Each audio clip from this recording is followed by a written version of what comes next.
Chapter 18. And it came to pass, when he had made an end of speaking unto Saul, that the soul of Jonathan was knit with the soul of David, and Jonathan loved him as his own soul. And Saul took him that day, and would let him go no more home to his father's house. Then Jonathan and David made a covenant, because he loved him as his own soul. And Jonathan stripped himself of the robe that was upon him, and gave it to David, and his garments, even to his sword, and to his bow, and to his girdle. And David went out whithersoever Saul sent him, and behaved himself wisely. And Saul set him over the men of war, and he was accepted in the sight of all the people, and also in the sight of Saul's servants. And it came to pass, as they came, when David was returned from the slaughter of the Philistines, that the women came out of all cities of Israel, singing and dancing, to meet King Saul with tabrets, with joy and with instruments of music. And the women answered one another as they played, and said, Saul hath slain his thousands, and David his 10,000s.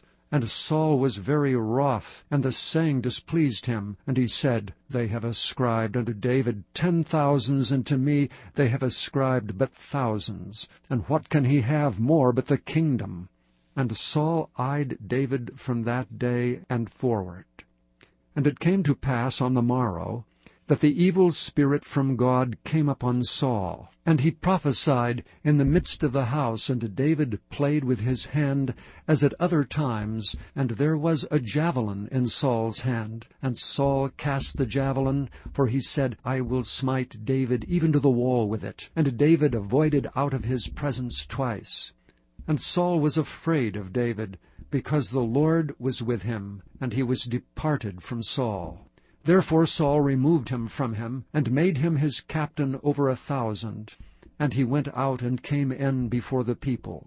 And David behaved himself wisely in all his ways, and the Lord was with him. Wherefore when Saul saw that he behaved himself very wisely, he was afraid of him. But all Israel and Judah loved David, because he went out and came in before them. And Saul said to David, Behold my daughter Merab, her will I give thee to wife, only be thou valiant for me, and fight the Lord's battles. For Saul said, Let not mine hand be upon him, but let the hand of the Philistines be upon him.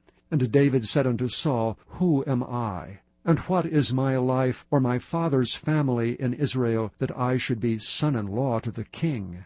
But it came to pass at the time when Merab, Saul's daughter, should have been given to David, that he was given unto Adriel the Maholathite to wife. And Michal, Saul's daughter, loved David, and they told Saul, and the thing pleased him. And Saul said, I will give him her, that she may be a snare to him, and that the hand of the Philistines may be against him.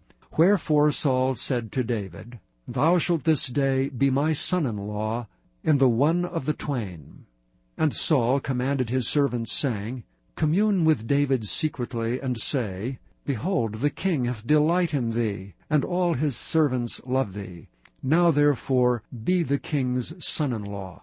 And Saul's servants spake those words in the ears of David. And David said, Seemeth it to you a light thing to be a king's son-in-law, seeing that I am a poor man, and lightly esteemed?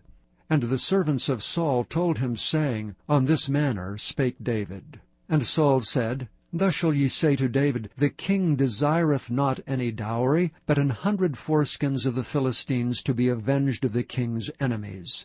But Saul thought to make David fall by the hand of the Philistines.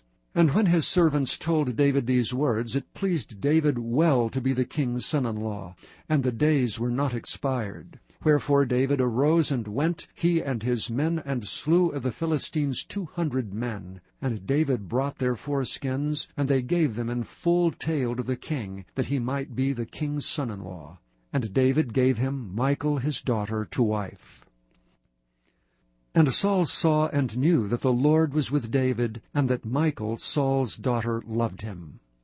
And Saul was yet the more afraid of David, and Saul became David's enemy continually.